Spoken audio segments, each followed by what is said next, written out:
బర్త్డేకి అని చెప్పేసి వెళ్ళింది. చాలా బతిమలాడితే సర్లే అన్నట్టుగా నేను పంపించాను పక్కనే కదా అని. ఫోన్ చేస్తుంటే ఫోన్ లిఫ్ట్ చేయట్లేదు. ఎవరు అసలు ఎన్నిసార్లు ఫోన్ చేస్తే మా అమ్మాయి ఫోనే లిఫ్ట్ చేయట్లేదు. వాళ్ళ ఇంటి దగ్గర వెళ్ళి చూస్తే అక్కడ ఏ ఫంక్షన్ లేదు.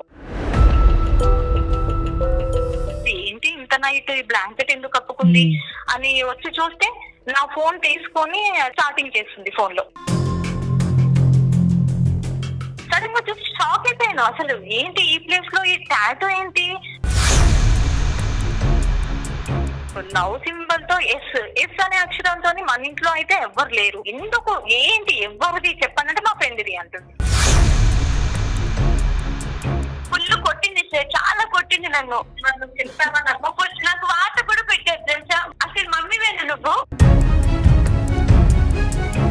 ఇదిగించావు, ఎంత ఇది చేసావు నన్ను. ఏమో నాకు చెప్పాలనిపించలేదు నీకు. నాకు ఇష్టమైన వాళ్ళు అన్నట్టు నేను టాటూ వేయించుకున్నాను. ఎవరమ్మా ఈ ఇష్టమైన వాళ్ళు? సుడిగాలి సుధీర్ అని వచ్చారు కదా. ఇప్పుడు రేపటి రోజు నా పిల్లకి పెళ్ళైతే వాళ్ళకి ఏం సమాధానం చెప్తుంది తను? నీ భర్త ఈ ఎస్ అంటే ఎవరు అని అడిగితే ఏమని చెప్తావు నాన్న? ఓకే ఈ అబ్బాయి పేరే చెప్తావు, నమ్ముతాడని గ్యారంటీ ఉందా? నేను ఆయన నిజంగా చాలా ఇష్టపడుతున్నాను. అందమైన జీవితం సమర్పిస్తున్నవారు మాస్టర్ మైండ్స్. CA-CMAలలో అత్యుత్తమ ఫలితాలు సాధించిన అగ్రగామి విద్యా సంస్థ మాస్టర్ మైండ్స్. వెల్కమ్ టు అందమైన జీవితం. నమస్తే డాక్టర్ గారు. డాక్టర్ గారు, కరీంనగర్ నుంచి ప్రసన్న లక్ష్మి గారు మనకు ఒక మెయిల్ పెట్టారండి. పాపకి సంబంధించి పాప ఏదో చిన్న ఇష్యూ చేస్తోంది ఇంట్లో. సో తన్ని దండించాల్సి వచ్చింది. నేను దండించాను, కానీ నాకు చాలా బాధ అనిపిస్తోంది. ఏం చేయాలి, నాకేం అర్థం కావట్లేదు అన్నట్లుగా మెయిల్ పెట్టారండి. ఒకసారి మరి మాట్లాడేద్దామండి. తప్పకుండా మాట్లాడు. ప్రతి తల్లికి అనిపిస్తుంది కళ్యాణ్ గారు, ఇది వాళ్ళకి ఏదో కొంచెం సరైన మార్గంలోకి తీసుకువెళ్ళాలని చెప్పేసి గబుక్కున అరవటమో లేదంటే ఒక దెబ్బ వేయటమో చేసిన తర్వాత ఏంటో ఏదో తప్పు చేసామా పాపం కదా అయ్యో. కానీ బ్యాలెన్స్ చాలా డెలికేట్ అమ్మా. సరైన మార్గం, స్ట్రిక్ట్ మార్గం బ్యాలెన్స్ చేసుకోవటం. హలో హలో ప్రసన్న లక్ష్మి గారండి? అవునండి. నా పేరు జయ అండి. నేను సుమన్ టీవీ అందమైన జీవితం ప్రోగ్రామ్ నుంచి కాల్ చేస్తున్నాను. మేడం నమస్తే. మేడం నమస్తే అండి. మీరు మెయిల్ పెట్టారు కదా, నాతో పాటు డాక్టర్ కళ్యాణ్ చక్రవర్తి గారు కూడా ఉన్నారు. ఒక్కసారి మాట్లాడండి. ప్రసన్న గారు, ప్రసన్న నమస్తే అమ్మా. నమస్తే నమస్తే నమస్తే సార్. నమస్తే అమ్మా. సార్ నా పేరు ప్రసన్న అండి, ఇక్కడ కరీంనగర్ అండి. చెప్పండి అమ్మా. మా పాప ఒక 6 నెలల నుండండి చాలా 6 నెలల నుంచి అసలు డిఫరెంట్ గా ఉంటుంది, డిఫరెంట్ గా బిహేవ్ చేస్తుందండి. ఒక 6 months నుంచి పాప అంటే ఏదో తను ఉండిపోవడము, ఒంటరిగా కూర్చోవడము, సైలెంట్ గా ఉండడం, ఎవరితోని మాట్లాడకపోవడము, ఇట్లాంటివి అట్లా చేస్తూ ఉందండి ఒక 6 నెలల నుండి. అందుకు అలా చేస్తుంది, అసలు అర్థం కావట్లేదు. ఇంకా ఇంకా మా వారు ఏం చెప్పారంటే, ఇంకా పాపది ఎట్లాగో నేను ఇంట్లో ఉండను, చూసుకోవాల్సింది నువ్వే కాబట్టి పాప రెస్పాన్సిబిలిటీ, తన బాధ్యత అంతా నీదే అన్నట్లుగా అన్ని బాధ్యతలు ఇంట్లో తనని చూసుకునే విధానాన్ని బట్టి నాకు అప్పచెప్పారండి. ఎందుకంటే ఒక 6 నెలల నుంచి ఇంకా తన లోపల అన్ని ఇంకా చేంజెస్ కనిపిస్తున్నాయి. ఎందుకు ఇలా బిహేవ్ చేస్తుంది అనేది అర్థం కావట్లేదండి. ఏంటంటే ఆయన చెప్పేది ఏంటంటే, ఇంకా చాలా ట్రెడిషనల్ గా ఉండే ఫ్యామిలీ అండి మాది. ఇంట్లో పెద్దగా టీవీ ప్రోగ్రామ్ కూడా ఏమి 24 గంటలు టీవీలు చూడొద్దు అట్లా అన్నట్టుగా అంటూ ఉంటారు. నేను కూడా పెద్దగా టీవీలు చూడను, ఒక జబర్దస్త్ ప్రోగ్రామ్ మాత్రమే చూస్తానండి. అది కాసేపు ఏదో నవ్వుకోవడానికి అన్నట్లు చూస్తాను. నాతో పాటు పాప కూడా అదే చూస్తూ ఉండేది. అట్లా ఇంకా అట్లా చూస్తుంటే ఇంకా సరే అట్లా కొన్ని రోజులు అట్లా అయిపోయింది. ఇంకా ఈ తిన ఇంకా 6 నెలల నుంచి ఇంకా ఎందుకు ఇట్లా చేంజెస్ కనిపిస్తున్నాయి అనేది అర్థం కావట్లేదండి. అసలు ఏ పని చెప్పినా చేయకపోవడము, చిరాకు పడ్డము, విసుక్కోవడము, ఏదైనా పని చెప్తే ఇప్పుడు చెయ్యనులే, నేను చెయ్యనంటే చెయ్యను, ఇట్లా రెక్లెస్ గా ఏదో నెగ్లిజెన్సీగా ఇట్లా సమాధానాలు చెప్పడం చేస్తుందండి. ప్రసన్న గారు పాప దగ్గర ఫోన్ అది ఉంటదమ్మా, తనకు ఫోన్ ఇచ్చారా మీరు? మా ఆయన ఆండ్రాయిడ్ ఫోన్ ఇచ్చారండి, పాపకి మాత్రము ఈ నార్మల్ ఫోన్ ఇచ్చారు. ఇప్పుడు పాపకి ఆన్లైన్ క్లాసెస్ ఏమన్నా అవుతున్నా కానీ నా ఫోన్ లో నుంచి నేను అన్ని సెట్ చేసి ఇవ్వు, అది ఆన్లైన్ క్లాసులు అటెండ్ చేసుకుంటే నువ్వు చూస్తూ ఉండు అన్నట్లుగా చెప్పి నాకు ఈ ఫోన్ ఇచ్చారు, పాపకి నార్మల్ ఫోన్ ఇచ్చారండి. అట్లా నడుస్తూ ఉంది. తన ఫ్రెండ్ పక్క వీధిలో ఫ్రెండ్ ఉందండి దివ్య అని, అక్కడికి బర్త్డే అని చెప్పేసి వెళ్ళింది. చాలా బతిమలాడితే సర్లే అన్నట్టుగా నేను పంపించాను పక్కనే కదా అని.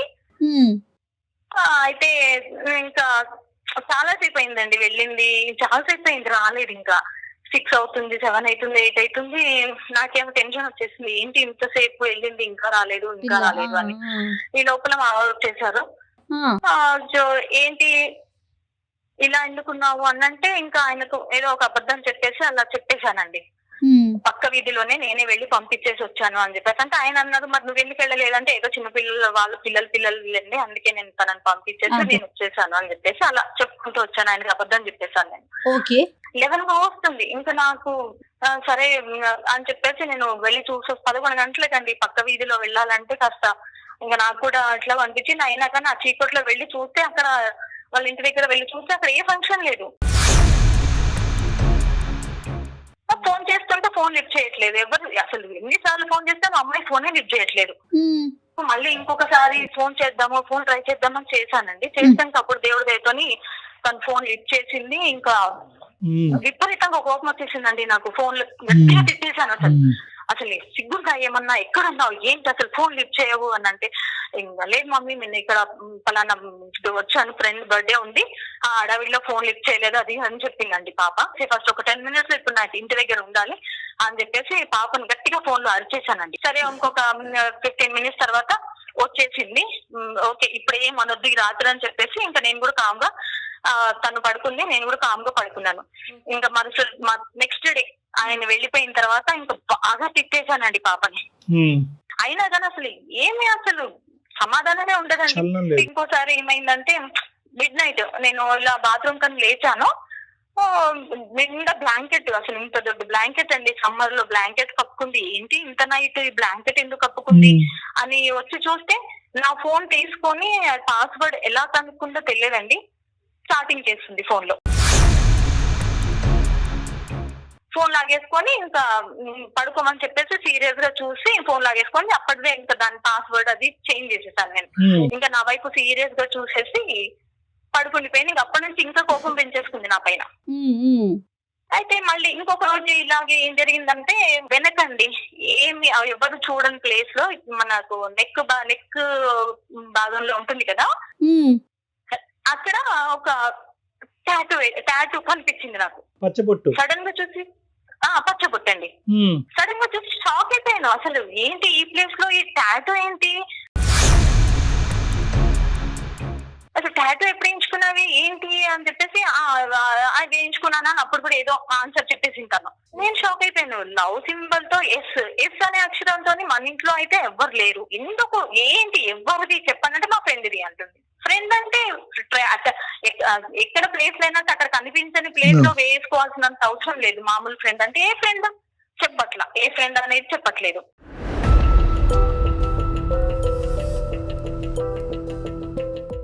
ఇంకా బాగా కొట్టేశానండి. కొట్టేసి అసలు అయినా కానీ చెప్పకపోయే వరకు ఇంకా పక్కనే ఇంకా కిచెన్ లో ఉంటే కిచెన్ లోకి వెళ్ళేసి అట్లగా తీసుకొచ్చి వాత కూడా పెట్టేశాను మేడం.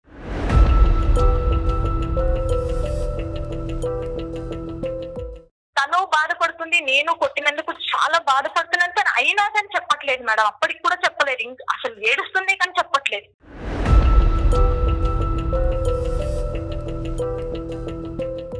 మొండిగా ఉంటుంది.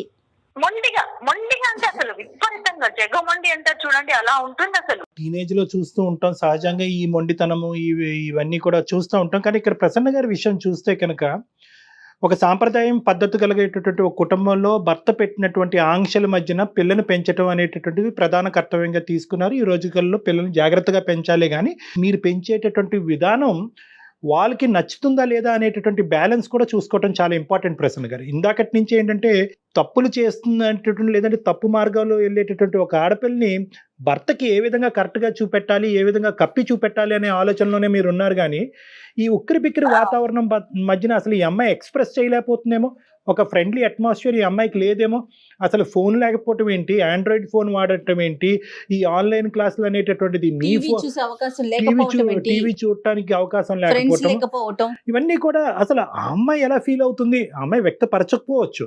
కానీ తోటి విద్యార్థులను కానీ తోటి స్నేహితులు అందరూ కూడా ఈ రోజుల్లో ఒక స్మార్ట్ ఫోన్ ఉన్నంత మాత్రాన చెడిపోవటం కాదు, నలుగురు ఫ్రెండ్స్ ఇంటికి పార్టీకి వెళ్ళినంత మాత్రాన పాడైపోవటం కాదు. కానీ ఇంత ఈ వాతావరణంలో తను పెరుగుతున్నప్పుడు తన అభిప్రాయం ఏంటి అన్నది ఎప్పుడు కనుక్కున్నారు మా భార్యాభర్తలు మీరిద్దరు కూర్చుని? అట్లా అదేం లేదండి, ఇంకా అట్లా ఏం అడగలేదు. అంటే మీ వరకు మేము ఇలా పెంచితే కనుక అమ్మాయి చక్కగా పెరుగుతుంది కాబట్టి మేము చేస్తున్నది మా అమ్మాయి భవిష్యత్తు మంచిగా అని అనుకున్నారే కానీ ఆ అమ్మాయి లోపల ఎందుకంటే ఇంతవరకు వచ్చింది ఆ ఎస్ అనేటటువంటి అక్షరం చెప్పడానికి ఇష్టపడినటువంటి అమ్మాయి మీద మీరు వాతలు పెట్టినా కూడా అమ్మాయి చెప్పలేదు అంటే కనుక ఆ అమ్మాయి ఎంత అంటే దాన్ని మొండిబారిపోవటం అనే పదం వాడటం లేదో కరెక్ట్ కాదో నాకు తెలియదు. కానీ ఆ అమ్మాయి మనసు ఐదర్ చాలా విరిగిపోయి ఉండాలి, లేదంటే నేను మా ఇంట్లో ఉన్నా కూడా నేను కమ్యూనికేట్ చేయడానికి నాకు మనుషులు లేరు అనే అభిప్రాయంకి ఆ అమ్మాయి వచ్చేసి ఉండాలి, ఒక కంక్లూజన్కి వచ్చేసి ఉండాలి, లేదంటే బయట ప్రపంచంలో ఉన్న ఆనందం నాకు ఇంట్లో లేదు అనే ఒక ఫిక్సేషన్ కన్నా వచ్చి ఉండాలమ్మా. సో ఫైనల్గా ఈ ఎస్ అంటే ఎవరు అని చెప్పిందమ్మా పాప? తనకి ఎవరన్నా స్నేహితుడు కానీ స్నేహితురాలు కానీ? ఇంకా అందుకే నేను మీ పాపకి ఇంకా మీ ద్వారా నన్ను అది కొంత మాట్లాడిచ్చేసి మీరు కొంచెం ఆ పాపని కొంచెం మాట్లాడతారని. పాపతో చదువు ఎలా ఉందమ్మా ఓవరాల్ గా? పాప చదువు ఎలా ఉంది? ఇంకా ఈ గొడవల్లో ఇంకా అదే అసలు చదువు లేదు, ఏం లేదండి. ఇంకా రైట్ అమ్మా, ఉందమ్మా పాప ఉందండి, నేను పిలుస్తాను. ప్లీజ్ డాక్టర్ గారు కాస్త పాపతోని మాట్లాడి కాస్త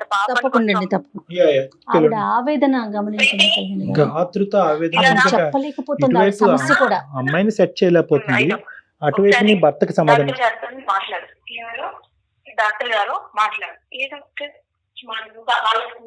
నాతో మాట్లాడినట్టుగా ఇంట్లో మాట్లాడినట్టుగా మాట్లాడకు. హలో అమ్మా ప్రీతి. హాయ్ డాక్టర్, చెప్పండి. సారీ అమ్మా, అమ్మ కొద్దిగా బాగా కంగారు పడుతుంది, అమ్మ ఒత్తిడిని నువ్వు కూడా అర్థం చేసుకుంటావని అనుకుంటున్నాను. బహుశా నీకు ఇది సర్ప్రైజ్ అయ్యి ఉండొచ్చు, ఇలాగ ఒక డాక్టర్తో ఇలా ఫోన్లో మాట్లాడటం అన్నది. మేము యాక్చువల్గా సుమన్ టీవీ అనే ఛానల్ విన్నామమ్మా, పేరు విన్నావా? ఆ ఛానల్లో అందమైన జీవితం అని ఒక ప్రోగ్రామ్ వస్తుంది. అంటే యూజువల్గా ఈ రిలేషన్షిప్ సంబంధించినటువంటి అంశాలని డీల్ చేస్తూ ఉంటాం మేము, ఏదైనా సొల్యూషన్ దొరుకుతుందేమో అని చెప్పి. నీ మాట వింటుంటే చాలా స్వీట్గా అనిపిస్తుందమ్మా, కానీ అమ్మ మాటలో విపరీతమైన ఆవేదన కనిపిస్తుంది. ఎందుకమ్మా అమ్మ ఎందుకు అంతలా రియాక్ట్ అవుతుంది? అమ్మ దేనికో బాగా బాధపడుతున్నారు, ముఖ్యంగా నీ ప్రవర్తన గురించి అని అది అంటుందమ్మా.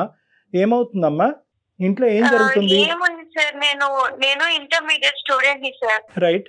ఇప్పుడు నా ఏజ్ పిల్లలు, నా జనరేషన్ పిల్లలు ఎలా ఉంటున్నారో వీళ్ళేమో ఆర్థడాక్స్ గా ఉండాలి, ట్రెడిషనల్ గా ఉండాలని మొత్తం ఎంటర్టైన్మెంట్ మొత్తం కట్ చేసేస్తున్నారు. ఇప్పుడు మీరే చూసారు కదా, మొన్నటి వరకు మొత్తం ఆఫ్లైన్ క్లాసెస్ లేవు, మొత్తం ఆన్లైన్ క్లాసెస్. మార్నింగ్ నుంచి ఈవినింగ్ వరకు మొత్తం క్లాసెస్ ఉన్నాయి.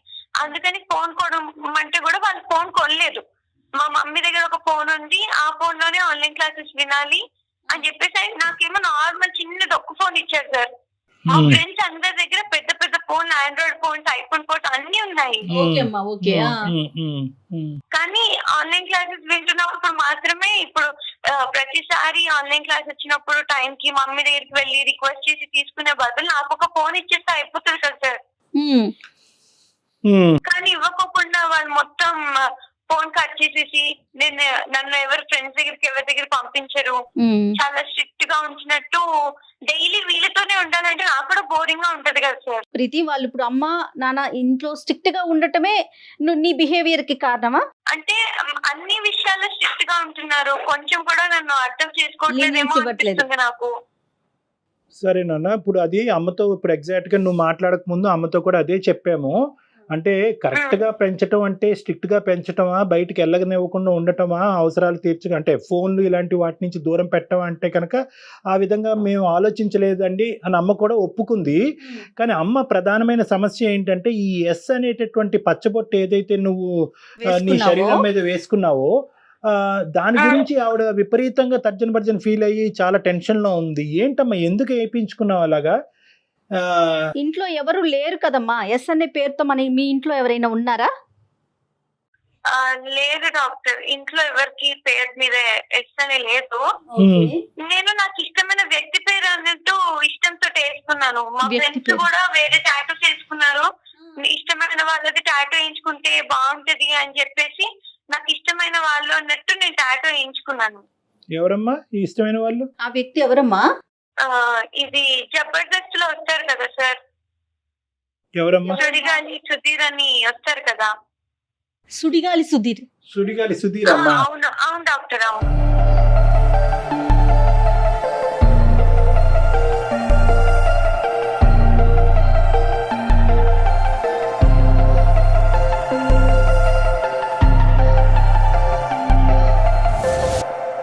Okay okay okay.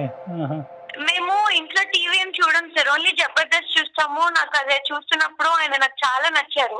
ఆయన కామెడీ టైమింగ్, ఆయన స్టైల్ నాకు చాలా నచ్చింది.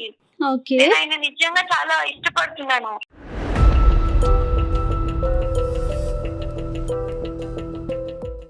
ఇష్టమైన వాళ్ళ పేరు టాటూ వేయించుకుంటారంట కదా, మా ఫ్రెండ్స్ చెప్పారు. నేను అలాగే వెళ్ళినప్పుడు వేయించేసుకున్నాను.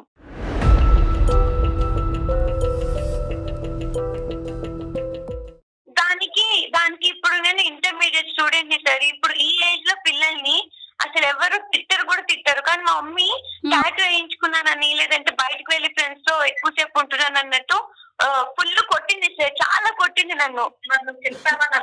నాకు వాత కూడా పెట్టారు తెలుసా? వాత పెడతారా సార్ ఎవరైనా ఏజ్ పిల్లలకి? అడిగాను అసలు మమ్మీ వేను నువ్వు అసలు నాకు చెప్తావా అడిగాను నేను.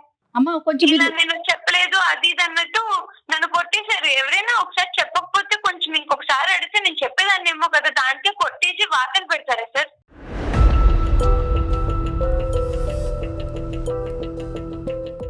ఈ ఏజ్ పిల్లలకి గానీ చిన్న పిల్లలకి గానీ ఎవరైనా మాట వినకపోతే ఇలా వార్తలు పెడతారా? లేదా మా అమ్మ చేసేటటువంటి చెప్తే నేను అవన్నీ చేయను కదా. అసలు చెప్తావా నువ్వు? నన్ను ఎంత విసిగించావు, ఎంత ఇది చేసావు నన్ను. ఏమో నాకు చెప్పాలనిపించలేదు నీకు?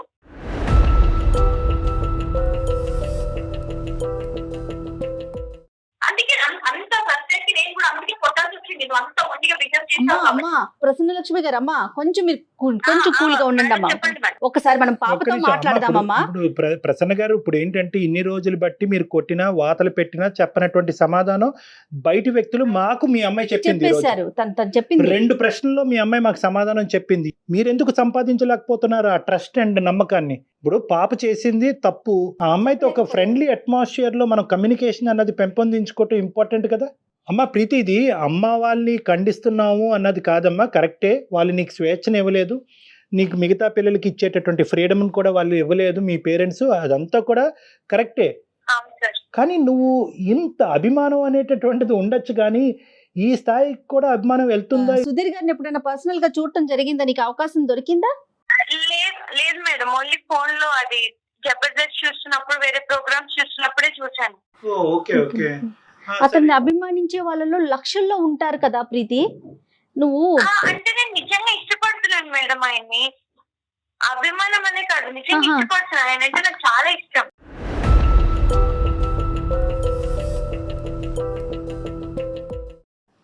ఇష్టం అంటే ఏంటమ్మా? లేదు, ఆయన ఎప్పుడైనా కలిసి ఆయనతో ఉండాలన్నట్టు అనిపిస్తుంది నాకు. ఆయన బాగుంటారు కదా, బాగా మాట్లాడతారు, కామెడీ టైమింగ్ చాలా బాగుంటుంది, స్టైల్ గా ఉంటారు. కాదు నాన్న, ఆయన్ని నువ్వు స్క్రీన్ మీదే కదా చూస్తావు ప్రీతి, ఇంత పర్సనల్ గా ఎప్పుడు చూసే అవకాశం లేదు. స్క్రీన్ మీద కనిపించేటప్పుడు, ఎవరైనా ఒక ప్రోగ్రామ్ లో కనిపించేటప్పుడు దానికి అనుగుణంగా యాక్ట్ చేస్తారు కదా ప్రీతి. నీకు తెలియని విషయం కాదు ఇది, అవునా కదా? ఇప్పుడు మనం సినిమాలు చూస్తాము, ఒక హీరోనో హీరోయినో విలనో చూస్తాము, కొట్టుకుంటారు, పాటలు పడతారు, డాన్సులు వేస్తారు. అవి నిజంగా నిజ జీవితంలో జరుగుతాయా? అవకాశం ఉంటుందంటావా? లేదు, ఉండదు. మరి నువ్వు స్క్రీన్ లో చూసి అభిమానించు, కానీ ఆయనతోనే ఉండాలనుకుంటున్నానని చెప్పి నువ్వు ఇంత ఖరాఖండిగా చెప్తున్నావు. టాటూని వేయించుకున్నావు.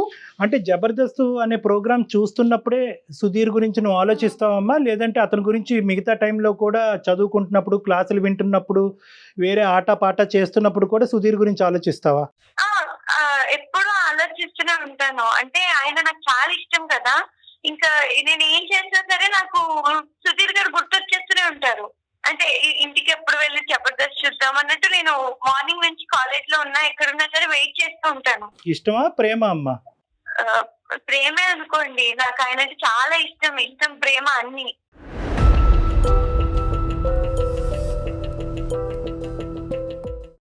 నాన్న ఇప్పుడు అందుకే వేయించుకున్నానండి టాటూ. నాకు ఇష్టం ఆయన చాలా, అందుకే వేయించుకున్నాను. ఆయన ఒక యాక్టర్ వరకు ఇష్టపడు నాన్న, స్క్రీన్ వరకు ఇష్టపడు. ఇష్టం, అభిమానం, ప్రేమ వీటన్నిటి మధ్యన ఒక గీత అన్నది ఉంటదమ్మా, ఒక సన్నపాటి గీత అన్నది ఉంటది. నీకేంటంటే ఇప్పుడు ప్రధానమైన సమస్య ఏమొచ్చింది అంటే కనుక ఇటువంటి డిస్కషన్స్ ఫ్రెండ్లీగా మీ ఇంట్లో కూర్చుని మాట్లాడుకోవటానికి ఒక అవకాశం లేదు. మీ నాన్నగారు కనిపించరు, అతను ఏమో వచ్చి ఒక బుక్ రాస్తారు, కండిషన్లు పెడతారు, మీ అమ్మకి అదంతా చెప్తారు, మీ అమ్మ ఆ విధంగా పాటించాలి. సమాజంలో జరుగుతున్న ప్రతి విషయం మన ఇంట్లో జరిగిపోతుందేమోనన్న భయం వాళ్ళకి ఫ్యామిలీ మెంబర్స్. భయం అనేటటువంటి దానికి కూడా ఇప్పుడు చూడండి, ఈ అమ్మాయికి ఏంటంటే ఈ మూడిట్ల మధ్యన డిఫరెన్స్ తెలియదు. ఒక కనిపించినటువంటి వ్యక్తిని, ఒక చూడనటువంటి వ్యక్తిని, ఎప్పుడు పలకరించినటువంటి వ్యక్తిని ఈ రోజు అమ్మాయి ప్రేమ అనే పదం యూజ్ చేస్తుంది. అంటే ఏంటంటే తను ఎక్కడో సారీ పక్కన ప్రసన్న గారు వింటున్నారేమో, బహుశా ఈ అమ్మాయికి ఆ ప్రేమ అనేటటువంటి డెఫినేషన్ ఈ ఇంట్లో కనిపించలేదేమో అని నాకు అనిపిస్తుందమ్మా. తల్లిదండ్రుల నుంచి ఇలా ఉండండి, ఇలా ఉండకూడదు, జాగ్రత్తగా ఉండాలి, బయటకు వెళ్తే పాడైపోతారు, ఇలా చేస్తే పాడైపోతారు అనే కండిషన్స్, రిస్ట్రిక్షన్సే తప్ప బహుశా ప్రేమ అంటే ఇలా ఉంటుందేమో, ప్రేమకు సంబంధించిన డెఫినేషన్ ఇదేమో అనేటటువంటి ఆలోచన ఆ అమ్మాయి మనసులో లేకపోవటం వల్ల ఒక టీవీలో కనిపించేటటువంటి క్యారెక్టర్ని ఒక రాముడు దేవుడు అన్నట్టుగా మీ అమ్మాయి ప్రేమించేస్తుంది, టాటూలు వేయించేసుకుంటుంది. ప్రీతి ప్రధానంగా అమ్మాయిల్ని ఖండించినా కూడా నీకు చెప్పేటటువంటిది ఏంటంటేనమ్మా, దేనికన్నా కూడా లిమిట్ అనేది ఉంటది. హద్దు మీరి ఈరోజు ఒక పర్మనెంట్ మార్క్ నీ శరీరం మీద నువ్వు వేసుకున్నావు, ఒక పర్మనెంట్ ముద్ర వేసుకున్నాను. ఇప్పుడు రేపటి రోజు నా పిల్లకి పెళ్ళైతే వాళ్ళకి ఏం సమాధానం చెప్తుంది తను? అసలు ఆ మెచ్యూరిటీ లెవెల్స్ ఉన్నట్లున్నాయా? మీ ఫ్రెండ్స్ అందరూ వేయించుకున్నారమ్మా, నువ్వు ఒక్కదానివేనా? మా ఫ్రెండ్స్ అందరూ వాళ్ళ పేర్లు, ఇంకా ఇష్టమైన వాళ్ళ పేర్లు అన్నట్టు వేయించుకున్నారు. నన్ను కూడా ఇష్టమైన వాళ్ళ పేరు ఏదైనా ఉంటే వేయించుకో అంటే నేను ఇంకా సుధీర్ పేరు అన్నట్టు ఎస్తానే వేయించుకున్నాను. అయ్యో రామ, నీకు రానున్న రోజుల్లో కొన్ని సంవత్సరాల్లో నీకు మ్యారేజ్ అవుతుంది. నీ భర్త ఈ ఎస్ అంటే ఎవరు అని అడిగితే ఏమని చెప్తావు నాన్న? ఓకే ఈ అబ్బాయి పేరే చెప్తావు, నమ్ముతాడని గ్యారంటీ ఉందా? అంత దూరం ఆలోచించలేదు కదా. ఏమ్మా ప్రీతి, అంతవరకు నువ్వు ఆలోచించుకోలేదు కదా, నీకు ఇష్టం ఏం చేసుకున్నావు అంతే. నాకు అప్పుడు అలా అనిపించింది, ఇంకా వేసేసుకున్నాను. సరేనమ్మా, ఇప్పుడు వేయించుకున్న దానికి ఏంటి పరిష్కారం? ఇప్పుడు టాటూ అంటే వేయించుకున్నావు, దానికి ఏంటి పరిష్కారము? ఏ విధంగా చేస్తే కనుక అది రిమూవ్ చేయొచ్చు? అట్లీస్ట్ నీలో ఇప్పటికైనా ఒక రియలైజేషన్ వచ్చిందమ్మా, అభిమానం అనేటటువంటి దానికి కూడా ఒక హద్దు ఉంటుంది, ఇంత విపరీతమైన ధోరణికి పోక్కర్లేదు, అలా పోకుండా కూడా ఒక వ్యక్తిని అభిమానించవచ్చు అన్నది నీకు అర్థమైందా? అమ్మ సుధీర్ గారిని కొన్ని లక్షల్లో అమ్మాయిలు ఇష్టపడతారు, సో వాళ్ళల్లో నువ్వు ఒకదానివమ్మా, నువ్వే కాదు. ఓకే ప్రీతి, ఆన్ స్క్రీన్ వరకే చూడాలి. అర్థమైంది. లక్షల మందిలో ఒకటే. అంటే సో ఏంటంటేనమ్మా, నీ ప్రధానమైన కర్తవ్యం ఏంటంటే కనుక నువ్వు చదువుకోవాలి, ఒక మంచి కెరియర్లోకి వెళ్ళాలి, కాంపిటేటివ్ ఎగ్జామ్స్ రాయాలి, వీలుంటే అవకాశం ఉంటే కనుక విదేశాలు వెళ్ళి పై చదువులు చదువుకోవాలి, అమ్మ నాన్నని అభిమానించాలి, అమ్మ నాన్న ఏదైతే నాకు చెప్తున్నారో అది నా మంచికే చెప్తున్నారు, వాళ్ళతో ట్రాన్స్పరెంట్గా, ఓపెన్గా, ఆనెస్ట్గా ఉండాలి అనేటటువంటిది నువ్వు ఈరోజు మా ద్వారా ఇంటికి తీసుకెళ్లవలసినటువంటి మెసేజ్ అమ్మ. సుమన్ టీవీ తరపున కానీ, అందమైన జీవితం తరపు కానీ, నేను కానీ, జయ గారు కానీ చెప్పేది ఏంటంటే, ఒక ఫ్రీ అట్మాస్ఫియర్ పిల్లలకి ఇవ్వటం అనేది చాలా ఇంపార్టెంట్, ఎస్పెషల్లీ టీనేజర్స్కి. ఎందుకంటే వాళ్ళు ఫ్రీగా శ్వాస పీల్చుకోవాలి, ఫ్రీగా మాట్లాడగలగాలి, ఫ్రీగా ఆలోచించగలగాలి, ఫ్రీగా ప్రవర్తించగలగాలి. ఎప్పుడైతే ఈ ఫ్రీ అనేటటువంటి పదానికి మీరు ఇంపార్టెన్స్ ఇస్తారో, పిల్లలు ఫ్రీగా వచ్చి మీ పక్కన కూర్చుని ప్రతిదీ షేర్ చేయగలరు. హైరార్కీ అనేది పిల్లల మధ్యన తీసేసేయండి. మేము పెద్దవాళ్ళం, మాకు తెలుసు, మేము చెప్తాము, మేము చెప్పినట్టుగా మీరు నడాలి అనేది జాగ్రత్తలు చెప్పటం వేరు. ఒక ఉక్కిరి బిక్కిరి వాతావరణంలో, ఒక సెక్యూరిటీ అట్మాస్ఫియర్లో ఒక జైలు వాతావరణాన్ని క్రియేట్ చేయటం వేరు. జాగ్రత్తలు చెప్పండి. ఎవరిని నమ్మచ్చు, ఎవరిని నమ్మకూడదని చెప్పండి. ఏ వస్తువుని ఏ స్థాయి వరకు వాడచ్చు, వాడకూడదని చెప్పండి. మీరు ఎగ్జాంపుల్ బట్టి లీడ్ చేయడానికి ట్రై చేయండి. అంతేగాని మేము తలుపులన్నీ వేస్తాము, ఫోన్లన్నీ లాక్కుంటాము, బయటికి వెళ్ళే అవకాశం లేదు, నువ్వు ఎక్కడికి వెళ్ళినా మేము నీతో వస్తాము అనేటటువంటి అట్మాస్ఫియర్ క్రియేట్ చేస్తే కనుక పిల్లలు సీక్రెట్గా ఇలాంటి తప్పులు చేస్తారు. కాదు డాక్టర్ గారు, బంధించి ఎన్ని రోజులు కాపాడుకోగలుగుతాము? ఇదేమే దొంగ పోలీస్ ఆట కాదు. కాదు కదా. ఇప్పుడు ఎంతో మంది పిల్లలు, ఇది సందర్భం కాదు, ఎంతో మంది పిల్లలు అనేక రకాల ఇబ్బందులకు గురవుతున్నారు, అబ్యూస్ కి గురవుతున్నారు. ఇలాగే గనక పేరెంట్స్ బిహేవ్ చేస్తే వాళ్ళు చెప్పుకోగలుగుతారా? అవునమ్మా, ఎంత మదన పడిపోతారు కదా. అవును, చాలా ఇంపార్టెంట్ పాయింట్. ఇంకోటి ఏంటంటే ప్రసన్న గారు, ఇది జాయింట్. ఎందుకంటే కనుక ఇద్దరు పాలు పంచుకుంటేనే ఇలాంటి క్లిష్టమైనటువంటి అంశాల్లో ఒక పరిష్కార మార్గం అనేది దొరుకుతుంది. ఇప్పుడు మీరు ఏంటంటే ఉక్కిరి బిక్కిరి అయిపోయారు. ఆ ఉక్కిరి బిక్కిరి అయిపోయి అక్కడ భర్తకు సమాధానం చెప్పుకోలేక ఇక్కడ అమ్మాయి దగ్గర నుంచి సమాధానం రాక ఆ అమ్మాయిని కొట్టి ఆఖరికి వాతలు పెట్టే పరిస్థితి వరకు వచ్చింది. మీరు బాధపడుతున్నారు, ఉపయోగం ఏముంది? సో మనకి ఫలితం అనేటటువంటిది ఎప్పుడన్నా రావాలి అంటే కనుక అది ప్రేమ, అభిమానం, ఆప్యాయతల మధ్యనే ఆ సమాధానం వస్తుందమ్మా, సొల్యూషన్ దొరుకుతుంది. ఓకేనా? ఒకసారి అవకాశం ఉంటే మీ హస్బెండ్ తో డాక్టర్ గారితో మాట్లాడిపించండి, సరేనండి? ఓకే అండి. థ్యాంక్ యూ అండి, థ్యాంక్ యూ. ప్రీతి ఉందా? ఓకే, ఇద్దామండి ఇక్కడ. Thank you madam, thank you doctor. All the Preethi, best. అమ్మా నాన్న ఏం చెప్పినా మీ మంచి కోసమేనమ్మా. ఓకే ఓకే మేడం, ఇప్పుడు నాకు కొంచెం అర్థమైంది మేడం. అర్థమైంది. ఓకే నాన్న, ఓకే. బెస్ట్ ఆఫ్ లక్ అమ్మా ఫర్ యువర్ ఫ్యూచర్. బాగా చదువుకున్నా. బాగా చదువుకో. ఓకే, బాయ్ అమ్మా, take okay, bye. Thank you అండి. థ్యాంక్ యూ అమ్మా, థ్యాంక్ యూ, బాయ్. అంటే బహుశా ఇది జనరేషన్ అందరికీ కూడా ఒక కనువిప్పు లాంటిదమ్మా. ఎందుకంటే మనకి ఇప్పుడు ఏంటంటే సోషల్ మీడియా, ఈ మీడియా, ఆ మీడియా, అన్ని మీడియాలు ఎక్కువైపోయేటప్పటికి చాలా మంది హీరోలు ఒకేసారి కనిపిస్తున్నారు. సో పిల్లలు ఆటోమేటిక్గా ఏంటంటే ఎస్పెషల్లీ ఈ టీనేజ్ పిల్లలు ఏంటంటే రియల్ వరల్డ్ కంటే వర్చువల్ వరల్డ్ లోకి వెళ్ళిపోయారు. Thanks to corona and online classes. ఇంకా మొబైల్ గ్యాడ్జెట్ కి ఎడిక్ట్ అయ్యి ఇంకా అందరూ కూడా వర్చువల్ వరల్డ్ లోనే అందరూ జీవిస్తుండడం వల్ల ఇలాంటి పిచ్చి పనులు కూడా జరుగుతున్నాయేమో అని నాకు అనిపిస్తుంది. ఏది జరిగినా పీక్ స్టేజ్ కి వెళ్ళిపోతుంది. చూడండి డాక్టర్ గారు, ఇప్పుడు మనం ఇంతమంది అందమైన జీవితం ద్వారా ఎన్నో కాల్స్ మాట్లాడాం కదా, అది ఏ ఫ్యాక్టర్ విన్నా ఎండ్ స్టేజ్ కి మాట్లాడుతున్నారు తప్ప ఒక నార్మాలిటీని మనం చూడలేకపోతున్నాం. అంటే బ్యాలెన్స్ చేసుకోలేకపోతున్నాం. కష్టాన్ని బ్యాలెన్స్ చేసుకోలేకపోతున్నాం, సుఖాన్ని బ్యాలెన్స్ చేసుకోలేకపోతున్నాం. ఇప్పుడు ఈవిడ చూస్తే ఆవిడ పాయింట్ కూడా కరెక్టే, అమ్మాయి పాయింట్ కూడా కరెక్టే. కానీ ఏంటంటే కమ్యూనికేషన్ లేకపోవటం వల్ల ఆవిడ హద్దు మీరింది, పాప తన పరిధులు దాటింది. రైట్ డాక్టర్ గారు, థ్యాంక్ యూ సో మచ్. నమస్తే. అందమైన జీవితం సమర్పిస్తున్నవారు మాస్టర్ మైండ్స్. CA CMAలలో అత్యుత్తమ ఫలితాలు సాధించిన అగ్రగామి విద్యా సంస్థ మాస్టర్ మైండ్స్.